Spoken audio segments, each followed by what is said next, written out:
Hopefully you have a drink in your hand. Overwise milkshake.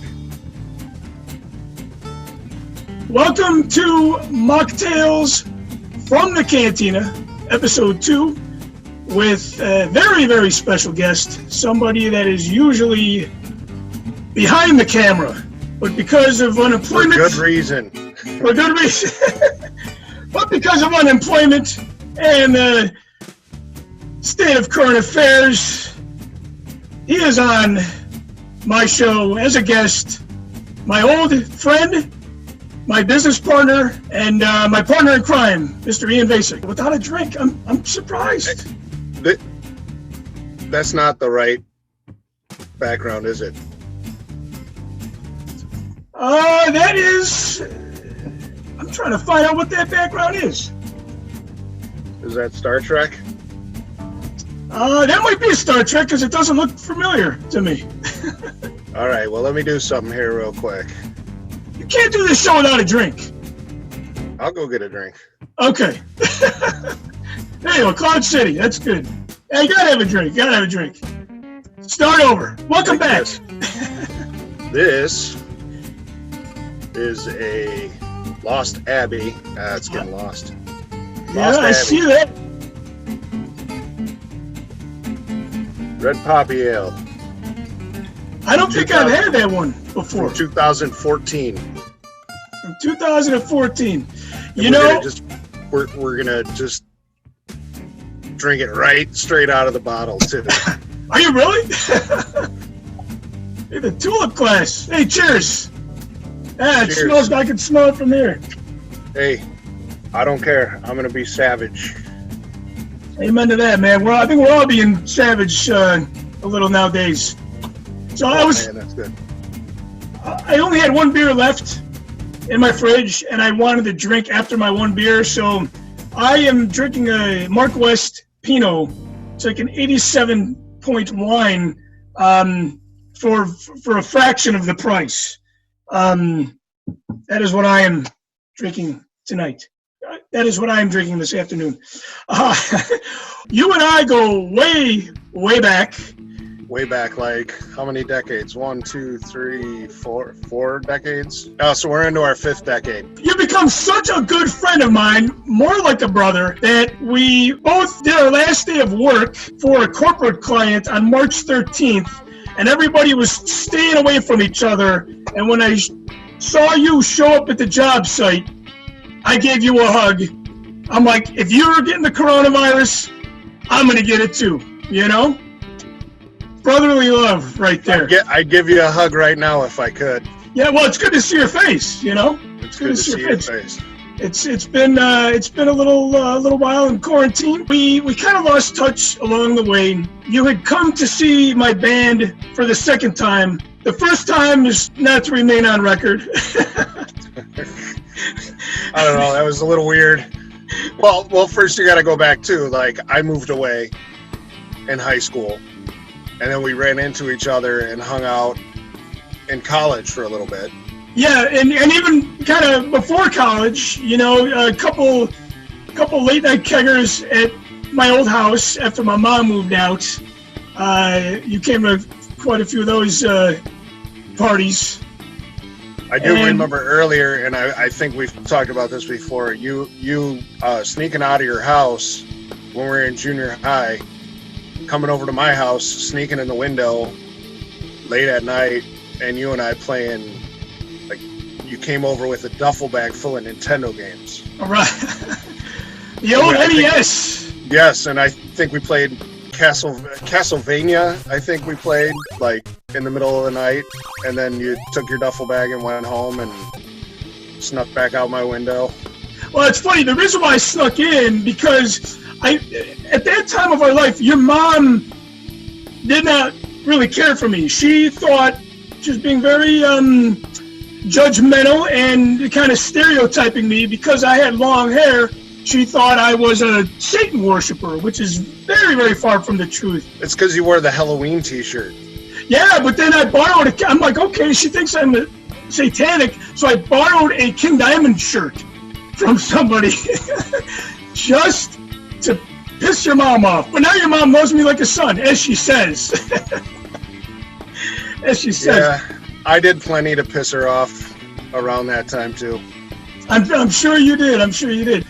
You kind of came back into my life at the right moment because I was looking for somebody to give me my second break because I got divorced from my ex-wife. Her cousin was the one that gave me my first break on The Force Among Us. You found out that I wanted to make a second film after pretty much learning that I made my first film years before, and you decided to give me my second break. Why did you take a chance on me? You never even saw my first film at that point. So you called me looking for some information, and the gentleman I was working for at the time, he encouraged me to call you, and he said you should go shoot your buddy's film yourself. Don't refer him to somebody. That's what you do. Go do it. Dave was very generous, afforded me the opportunity to come shoot the film with you, and Dave actually did some work on the film too. So it wasn't me, it was Dave pushing you to say, hey man, take advantage of this opportunity. It was him, and it was also you as a friend. Here we are now, 3 independent projects later, maybe 3.5, 3 3/4. What was it like working with somebody that really didn't have a lot of experience? I mean, you've been in the film business for a long, long time, and I only had one film underneath my belt. Challenging. Challenging. I'm not talking about now, I'm talking about then. No, still challenging. You're very passionate about what you do. I'm passionate about what I do. I've got a set way of how I work through things. You have a way you work through things that's maybe not so set in stone. Which I know drives you crazy. It does. It throws me off sometimes, but you know, over the years we adapt, and I think as a filmmaker and as a cinematographer, you bond with that person you're working with, and we've done enough projects together now that, you know, I know when you like look at something when we're shooting one thing and you start looking over here, like, okay, I know what's going on. We're gonna go over here and shoot this now. And after a little bit of internal struggle, you know, you figure that out and get to. I guess I was kind of like a jazz musician, where you were more like a classical musician. You know, you had your certain ways by the book. I was more by the seat of my pants. You know, improvisation. And I'm all for that. You know, that's part of the creative process. But when it comes to what I'm doing, when I've got the camera set up and okay, we're gonna do an interview, I go through my checklist in my head. That's how I keep everything in order. Make sure I'm doing everything and got everything and checking my exposure and checking my audio levels and all this. And I've got to go through that. And I know there's been times where you're like, okay, let's go. Like, I got to make sure I get through my checklist so we don't run into any issues. One of many things that I've learned from you is that I didn't realize how difficult and how hard your job can be. And doing independent projects, it always comes down to money. And when you don't have the money, you have to make the best of what you have. When I watch a documentary, a feature film, a reality show, the credit list is very, very lengthy. The credit list for projects that we do are like maybe 4 of us, 5 of us. I mean, we kind of have to make up names, you know, for roles so we don't look like we're doing everything ourselves, you know? Do you have any regrets forming a company with me? Too many to list here. Too many. No, I'm kidding. I'm just kidding. No, I mean, if you got to take a chance and do things, and we've done some fun stuff, and we do some corporate stuff, and you know, stuff that pays the bills. But you know, it's very gratifying doing these projects. My son was watching The Real Fans. You know, he's like, brought it up on Amazon. He's like, hey, that's the thing you and Mr. Chris did. And he just turned it on and started watching it. And I'm like, sat down when he's like, will you watch it with me? And I was like, well, I've seen the stuff, you know, I shot the stuff, I've seen it. in many iterations, but you know, I sat down. It had been a while since I had looked at any of it and sat down with them, and I was like, you know, that was fun. You start to remember certain things you're doing, things you were doing at the time, things related to the shoot, the people you were with, you know, and it's, you're like, all right, you know, that was fun, man. Like, and it just drives you to do more of it. What was your most fun project that we've done together for you? You know, they all have their moments. There's moments in each one of them that I'm like, man, that was awesome. I mean, one thing I always go back to is going to a redwood forest for the first project we worked on. I mean, that was insane. What is your least favorite project that we've done together? Well, you know, nothing's least favorite. I will say, like when we set up with Dave, you and I set up to do the interviews on that same trip to the redwood forest, and we get these people out into the woods, like it's all set up, all beautiful to do these interviews, and then it just started pouring rain. Yeah. And we're out there and got rain gear on and everything, and finally, you know, we called it and went back to the ship ashore and finished the interviews up there, which ended up being a whole different, you know, crazy experience. But working on that film, I think, was maybe the most magical. I mean, the Real Fans has definitely been the most challenging, just because I don't think I realized, you know, I was overconfident. I mean, I'm really proud on where we're at now, because we are still passionate about it and we are still getting through it, even though it's taken a lot longer to do it. I think being overloaded with the responsibilities with just minimal crew has kind of burnt us out. And you were kind of the one that had inspired me to say, hey, when paid work comes up, we got to take it, because it's not always going to be there. Just like right now, man. I mean, the virus has put me and you on the unemployment line, you know? Yes. You try and find creative things to do and things we can continue to do on projects that we've already got going, but it's hard. And that's one of the things I'm not sure everybody realizes about us, that, you know, a lot of these projects we do that the fans see, like, oh man, when are you know, we want more of that, you know, when are you guys going to put more out? It's a balancing act, because we both work corporate gigs and stuff like that to pay the bills, because let's face it, these fun creative projects don't pay the mortgage. Right. Well, so, they don't even really pay the bills. No. So they pay for it's production. A labor of love. They do, and it's a labor of love. But it's a labor of love. That's one of the things I think people may not necessarily understand. Like, hey, look, these guys aren't just doing the Real Fans, and that's all they're doing. And how come it's taken so long to get the next set of episodes out? Well, we've got family and paying work, stuff we have to do that, like you said, drop of a hat, we go do it and may spend a month working on another project for somebody. Yeah, right. So what have you been doing with your time being unemployed, being locked down and in quarantine? Just doing some online courses and playing video games with my son, and cleaning out my house, cleaning out my basement, getting things organized, stuff that gets in the way other times. I'm a little jealous of you, because your two kids are older than my daughter. Homeschooling is my challenge nowadays. I have a kindergartner. I'll tell you what, thankfully I've got two smart kids and they can figure out that stuff themselves. The way that my day starts is, it's like I'll turn on the computer, start editing, and obviously that takes time. As you know, editing, the time just burns.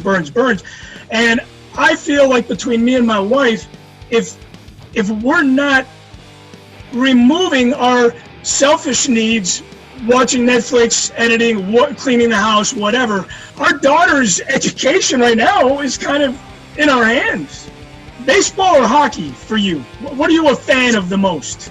Growing up, baseball was my passion. I played baseball. You know, was more of a casual hockey fan, and then my son started playing, and I started paying attention to it more, and this love of hockey has grown, and I love hockey. And if I had to choose one or the other, it's kind of a toss-up.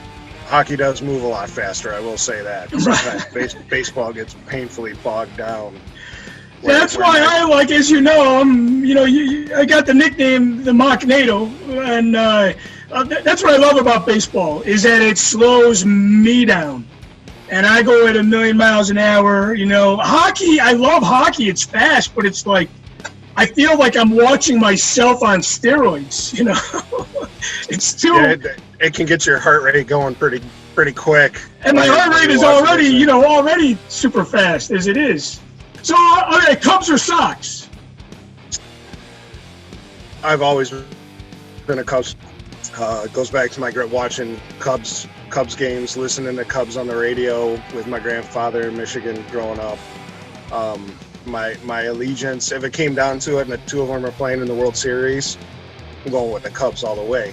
But I do love going down to the south side. I love going to that park. I do like that park a lot. Over the years, a little disenchanted with things the Cubs have done, and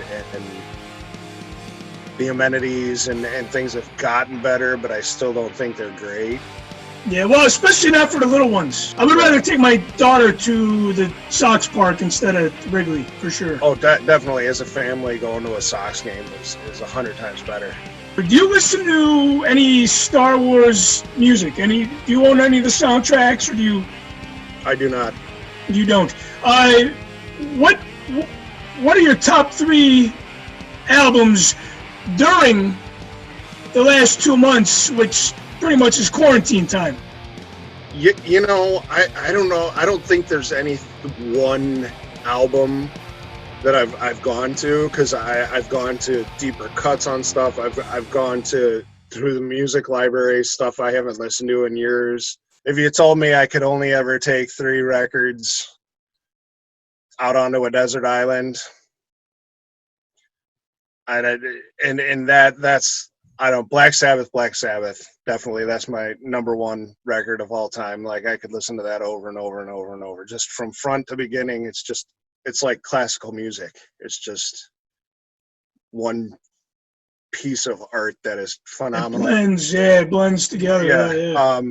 First Rage Against the Machine album, I love it. Yeah. But would I have to take it on the desert island with me? I don't know. I might be more akin to something like Grateful Dead, American Beauty, if I was stuck on a desert island.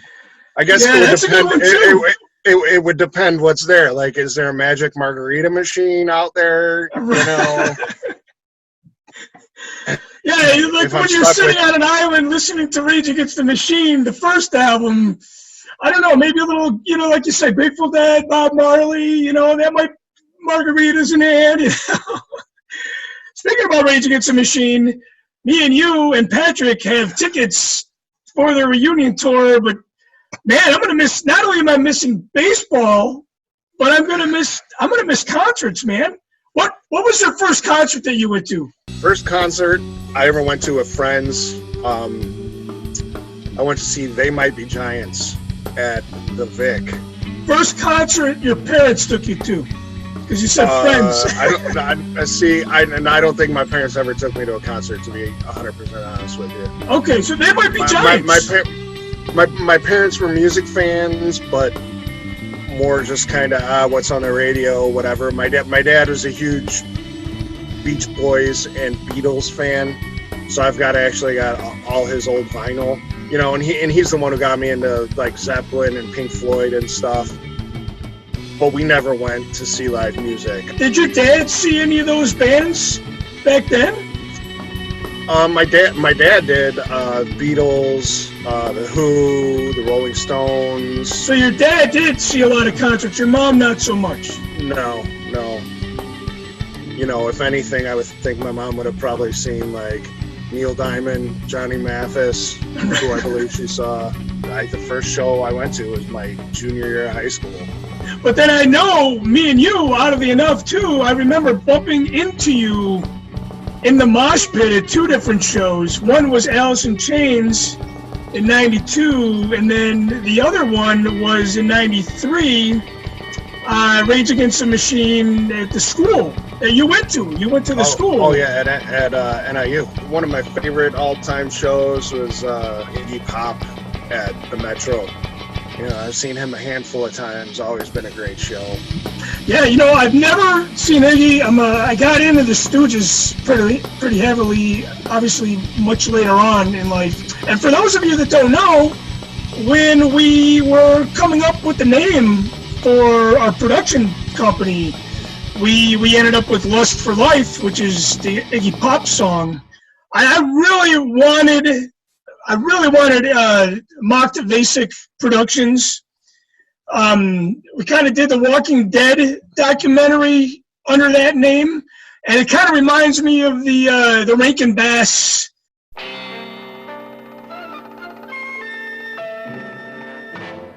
Rankin Bass, I'm a huge fan of, and it kind of had that. But I remember you and your sister were kind of against me because you thought MVP, Mocked Vacek Productions, was too sporty.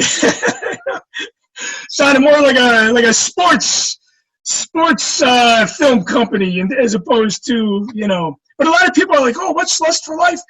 And not only is that title very cool because we are very passionate about what we do, but it does, LFL is, you know, Lucasfilm Limited, and it's kind of, you know, Lust for Life. It's kind of the same, what would I say, same acronym? What do you miss most about normalcy right now? Things are not normal. They will get back to normal sooner than later, but what do you miss most?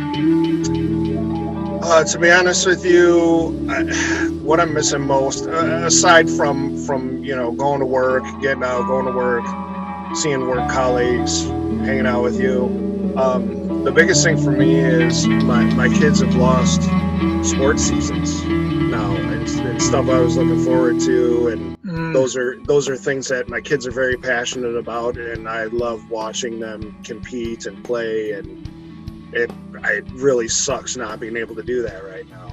Son and I can go play catch in the backyard, but it's not the same as watching him pitch in a baseball game or, you know, skate down the ice on a breakaway. And I can go run with my daughter, but it's not the same as watching her run a 400 relay or jump over the high jump bar. You know, it made you proud seeing them, you know, it made you. Yeah. And it's just, I mean, I feel I can deal with it, like whatever, you know, the situation is what it is. We'll get through it, but certain things in their life, I mean, I think that's been the hardest thing is seeing the kids miss things that they're passionate about, especially at this age, because you and I, we're in our 40s. I mean, it's not like you have an endless supply of time, but 6 months from now, I can go do whatever that was that I was going to do, you know, now.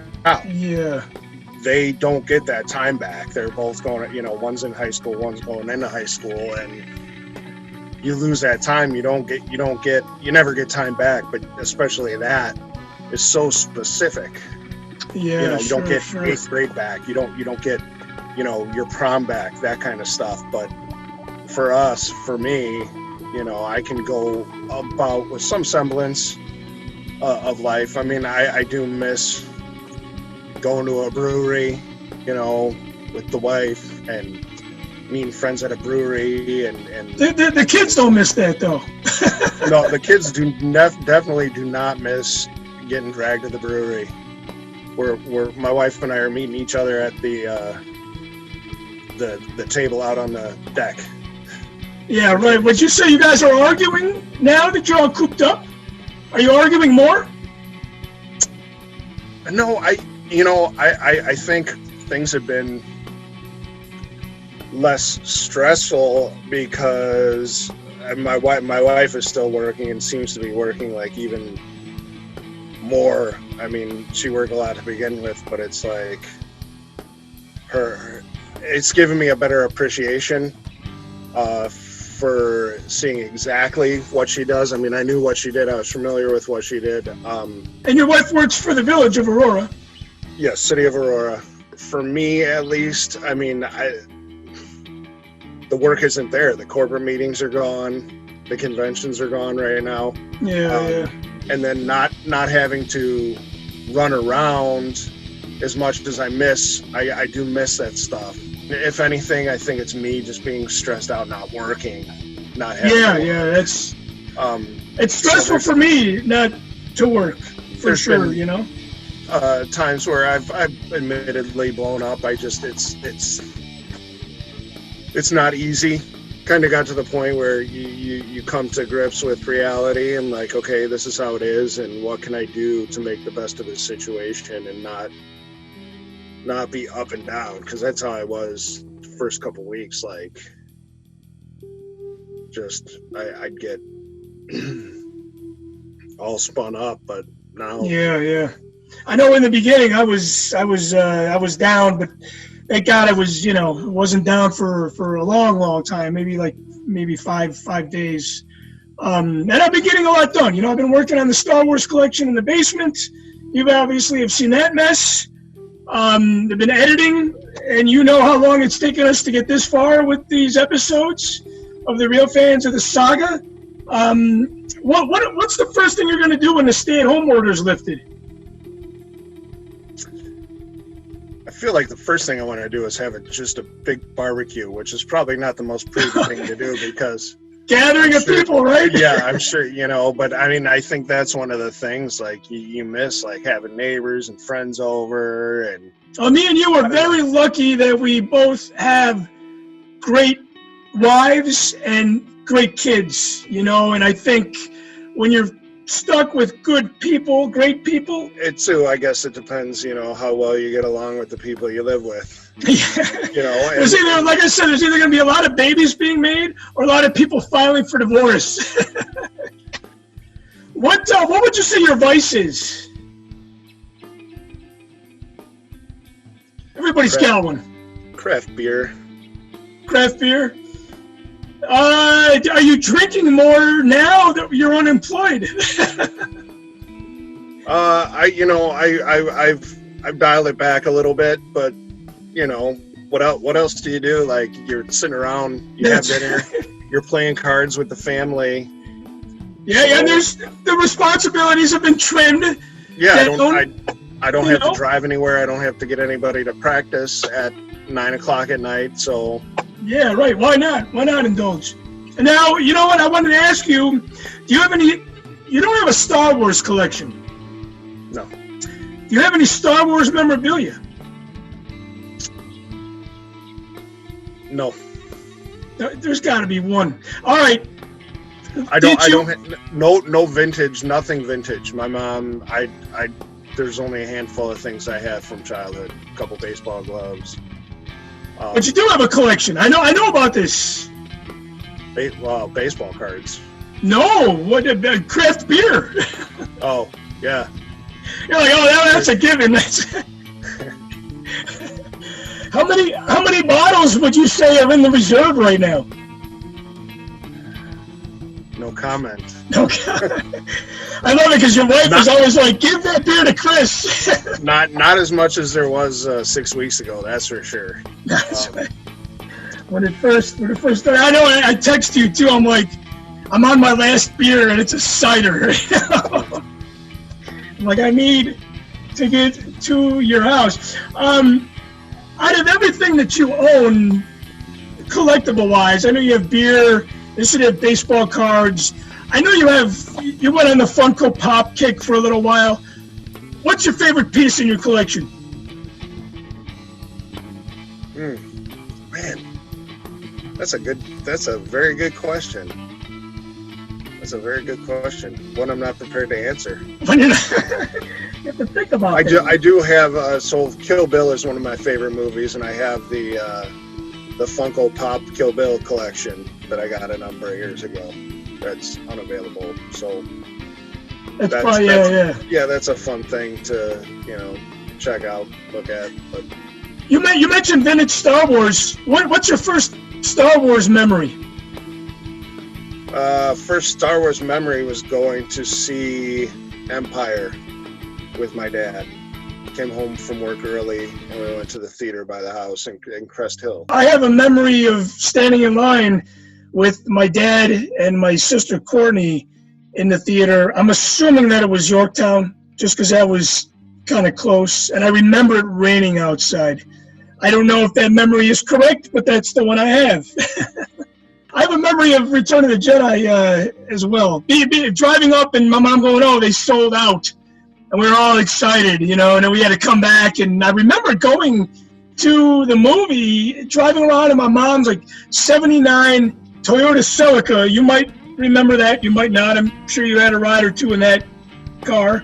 And I remember us being in our pajamas. Again, if that's the memory I have. If it's correct, I don't know. That's the thing about memory, right? Have you, has a Star Wars movie ever made you cry? Probably at one point or another. I get fairly emotional at things. So yeah, it's funny. Everybody always thinks you're like the tough Viking, but as I know, you're the soft teddy bear. So yeah, I could see you crying in a Star Wars film. I've learned a lot from you. Have you learned anything from me?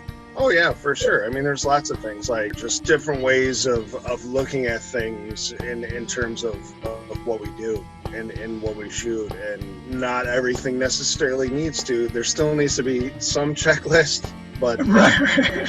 It always makes me happy and proud, because in the past you have told me that one thing that you've learned from me was to live like you're gonna die tomorrow, because I'm always talking about life is short, man. Life is very, very short. Yes, that is definitely one thing that I try to remind myself of and go, like Chris has said it best, like just do it. You're not guaranteed tomorrow. So, and I'm glad that somebody has listened to me. What other projects would you like to see us either finish or work on, let's say, in the next 5 years? That's a good question. I mean, I think one of the big ones is getting the semblance of a craft beer show that we've shot stuff for, put together. That's one of the things. Definitely more real fans. That stuff is fun. And then, I've got a short list of some other stuff I'd like to do. Not anything that I'm going to discuss right at the moment, but what would you say your favorite bow moment is? Favorite bow moment? Yeah. You can say it on the show. It's okay. There's a bunch of times. I don't know the one I started laughing about. I'll tell you in a minute. But one that sticks out in my head is where he's shooting arrows at Jar Jar Binks in his basement. Yeah. And I'm like in the doorway, like go to like peek my head out, like are we done shooting arrows, and like go to peek my head out, and like whoo, like an arrow just come, like I could feel the air move in front of my face as the arrow went by and hit Jar Jar. That was fun. But Bo did some artwork for me. He put a Millennium Falcon, Blackhawks themed Millennium Falcon together for me for my son that he still has. That's cool. A nice memento. It is. I think one of the other things was when we were in Anaheim and shooting and you guys were in the hot tub and you guys were having a conversation. You're like, "Oh, you got to get this," and I swear to God, like 3 nights in a row, it was like the same conversation in the hot tub, like you're like, how many times? I'm going to bed, and I just remember like Bo like captivating everybody, like he was talking and just like command of everybody, listening to what he was talking about. Yeah. Oh, he definitely had the way of doing that. And I was on a podcast where I was recently asked, like, you know, is this stuff real? And I said, yeah, it's all real. But, you know, some of it, you know, we have to wait until you're around to shoot. So we kind of have to put ourselves back in that environment. You know, we kind of have to redo it. And Bo was the one that really had the idea to do the arrow scene. I mean, that guy was not only crafty with music, crafty with art, but he had some great ideas on the direction on where he wanted the show to go. I was recently asked if we were going to do another season, and I would love to. I just don't know. I don't want to invest 5 years doing it, but I have a feeling that it might not take 5 years because we've learned so much from doing this. We kind of know what to do. But one thing I'm gonna miss dearly is missing Bo on the show. Not only as a person, obviously, but you know, on the show, I'm gonna miss him. And I have a feeling that, you know, he's kind of the fan favorite. It's not Sean, who loves the attention. It's not me, who loves the attention as well. But it's Bo. It's Bo, who I don't know if he necessarily loved the attention. He was just, you know, it was just himself. I mean, I was the first child born, and so was Sean. I don't know if Bo was the first born out of his siblings, but I do know that. I believe he was. So we all have the firstborn syndrome, but me and Sean act like we want to be in front of the camera more, where Bo was just, you know. That was just Bo. That was just Bo. I mean, that's one of the things going back talking about him. Just like, he was just such a genuine dude. It's such a nice guy. Like, give you the shirt off his back. Yeah, yeah. You know? I know he wanted to see this show completed, as we all do. And he always kind of joked like, hey, man, you know, all this stuff that we're filming's got to be pretty old by the time it's released, you know? And when I went to see him in the hospital, he was not responsive, but he could hear me. And I made a promise to him that I would finish the show. It maybe sounds like a selfish thing, like I'm going to put my goals in Bo's hands. But what it was is I promised him, because I mean we got a lot of footage of him, and we're very, very fortunate and lucky to have the footage with him. I mean, he needs to live on through this show. He'll live on without the show, but I think it's kind of a cool thing to still see him living in this footage. I mean, it's almost like putting on an old home movie of my dad, you know, or my grandma, you know, seeing the people that we loved from our past come to life. We get to do that with Bo, you know. Speaking about the show, I want to show you, this is a segment I call the cutting room floor. And you talked about your son, and I wanted to share this. This is something that is not going to make the final cut. And you'll know why, and you'll know what it is. And if you forgot why, I would be glad to remind you. Oh no, I can explain to everybody exactly what happened. You know, there's Anton wearing the Minecraft Boba Fett that Sean made for him. That Sean had made for him, and I saved it because it's such a cool costume. I saved it because you wanted to get rid of it because it wasn't fitting your son anymore. And I said, you know what? That doesn't belong in the garbage. I said, I'll save it. Maybe my daughter will wear it. Maybe she will not, but I have the room. But anyways, you want to explain to people what happened to that?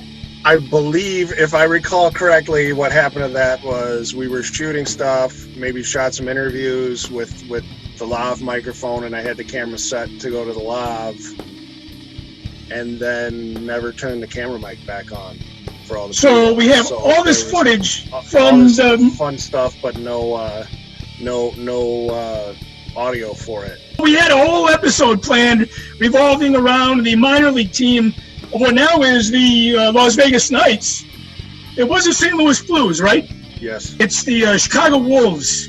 And they had a Star Wars night. The actor that played Ezra, he was there. That's one of those things we're talking about when you've got a shoestring budget and your director is actually one of the people in the show. Wearing a helmet for yes, and you're trying to shoot 100 things and missed one of those things on the checklist. See, that's what the checklist. That's what happens. So, hopefully, the next season 2, we could do a nice Kickstarter campaign where, maybe we raise as much money as we did for season 1, or we don't have to worry about traveling. We shoot everything locally, and we can use that money more for production costs instead of food and lodging and airfare and that sort of thing. Okay, it is now game time. So this is a segment of the show where we play some fun little games. The first one is Shag, Marry, or Kill. Your choices for this game are Rose from the sequels, Darth Talon from the expanded universe, and Yarna, the 12-titted dancer that Jabba the Hutt had. Shag, marry, or kill? Yarna. I'd kill her. I thought you would have shagged her, man. Nah, I'm more of an ass man anyway, so all those boobs would get in the way. I'd marry Rose because is kind of homely, but cute. Like if you I forget her actual name, but like the actress she's a very beautiful woman. And, yes. I've always had a thing for the Asian ladies. And I would definitely be all over Darth Talon. That.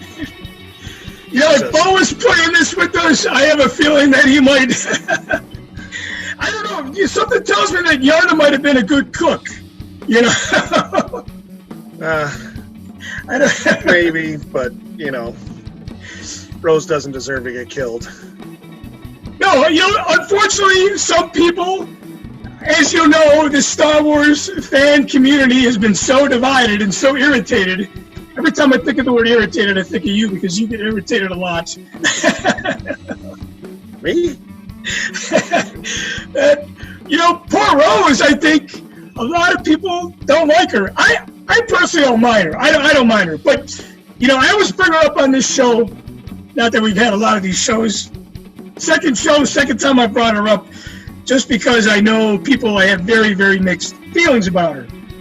Okay, so I am going to say a word, and you are going to tell me the first word that comes to your mind when I say the word. First word is COVID-19. Sucks. Sex.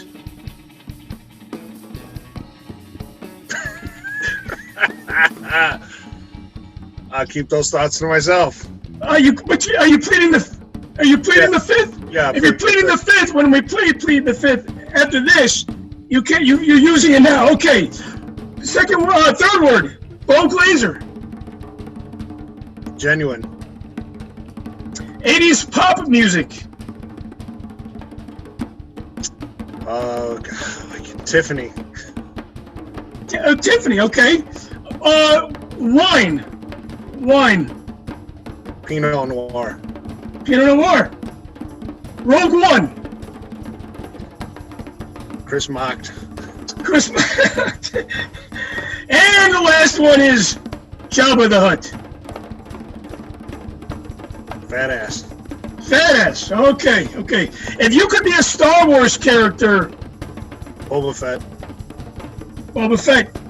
All right, the last game we're going to play. Or any Mandalorian. Any Mandalorian. Okay, you've been hanging around with Sean too long, I think. It's funny that you say that because, I don't know, the last time I saw Sean, he and I ran into each other. I ran into him at the comic shop. Oh, yeah, you told me that, yeah. It's funny because I asked Sean when he was on the show, when the stay-at-home order gets lifted, where's the first place you're going to go? And Sean said the comic shop. Yeah. That'll be one of the places I go. It's just not the same, not the same, you know, buying them over the internet. Like, that's part of the whole...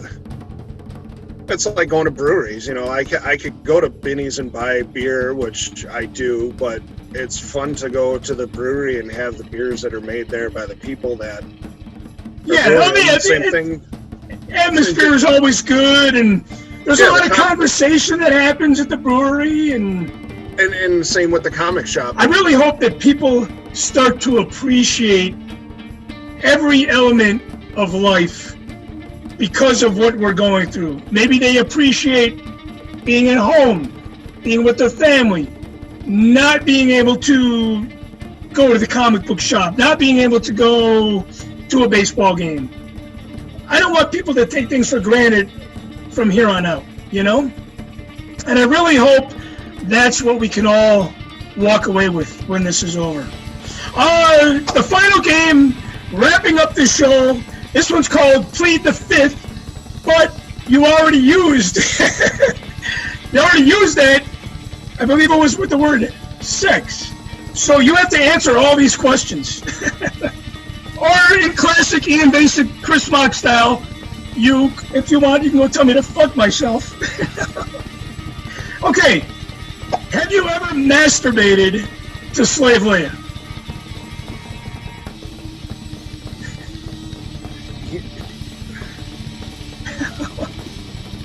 Maybe, probably. Maybe. I don't know. Probably. I mean, at some point. Did you ever? No. But that's a sore subject for me because getting slightly off topic here, You froze up. You froze up. I don't know if I froze up. We have to do a second call.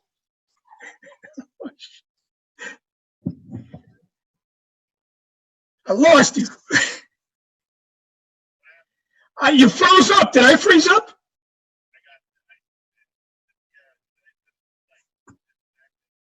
Okay, I'm going to call you. I'm going to send you another invite. We're almost done.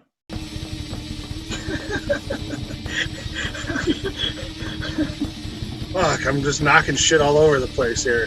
The greatest thing is it recorded all that. Did it? All right. Pour myself some wine. Okay. All right, so you were saying not to get off topic here. Well, I don't. The Slave Leia question. So I get this fucking message, and it says, "Hello there. You do not know me personally yet. I know just about everything concerning you. Blah blah blah, including your self-pleasure video clips, which brings me to the main motive why I'm crafting this email to you. The previous time you went to see the porno web pages, my spyware was activated inside your personal computer, which ended up saving a beautiful video clip of your self-pleasure play by triggering your webcam." Now it cracks me up when I get those because I'm like, dude, you got a handheld device that you can take everywhere with you. Like, who watches porn on their laptop computer anymore? Like, that's just not convenient. So I know it's bullcrap because that's a beautiful segue, because my next question is, have you ever seen the Star Wars porn? No, I didn't even know. I don't know if we've ever even talked about this. Well, yeah, we filmed it. That's in episode 7. Did you hear about the Star Wars porno that came out last year? No. The porn parody? I think it's called Star Wars, a porn parody. If anyone's seen Star Wars porn, it's Chris. And I swear to this day, I know about it. I've never seen it. I will never see it. It's too sacrilegious for me. But that's in episode 7. Me and Bo talk about it in the backyard. So it's funny because after I sent out the episode, I wonder, like, how many more views is that thing gonna get now, right? That I've kind of promoted it without promoting it. I brought it into people's conscience. Okay, so maybe you said no to that one. Have you ever upset your wife with one of our projects? Like doing the independent projects. Has your wife ever become upset or annoyed that you had to? Oh, annoyed all the like all the time. I don't know. All the time. So you don't want to shoot that stupid reality show? Well, we try and work it so that it doesn't interfere with any kind of work, paying work or stuff. But I think it's kind of one of those things where she's like, like what are you guys cooking up now? Like it's almost like we're hanging out in the garage and we're causing mischief. And she's like, what are you guys up to now?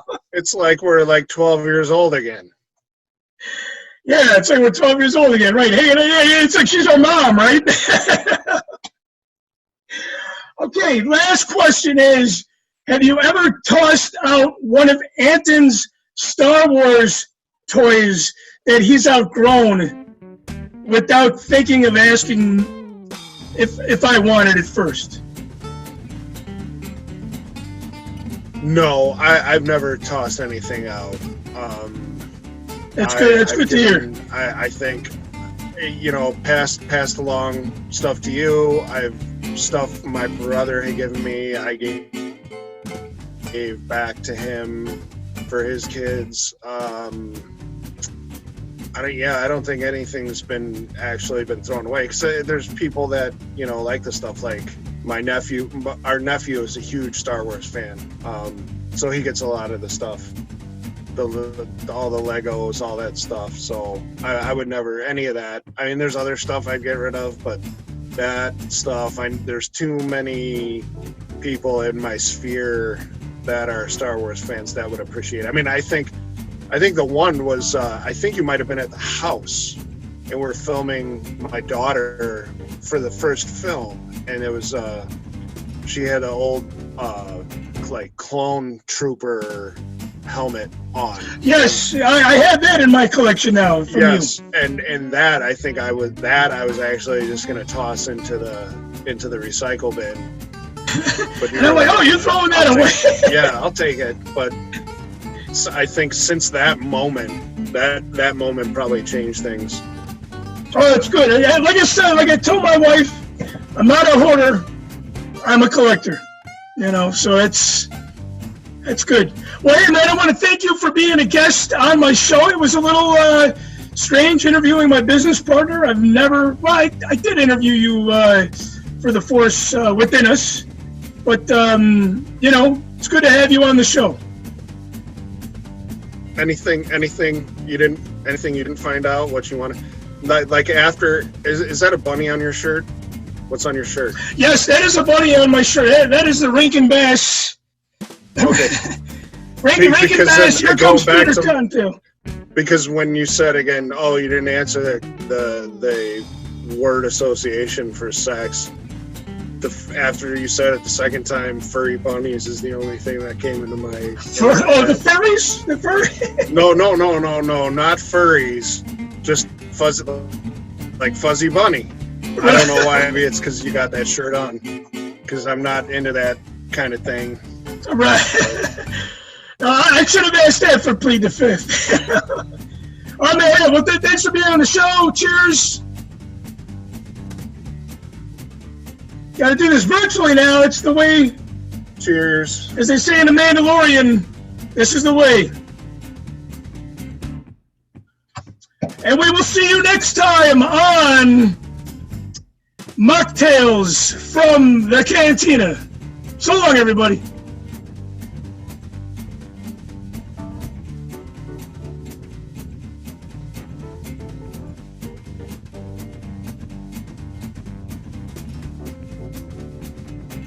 You can take Star Wars with you. It goes wherever you go.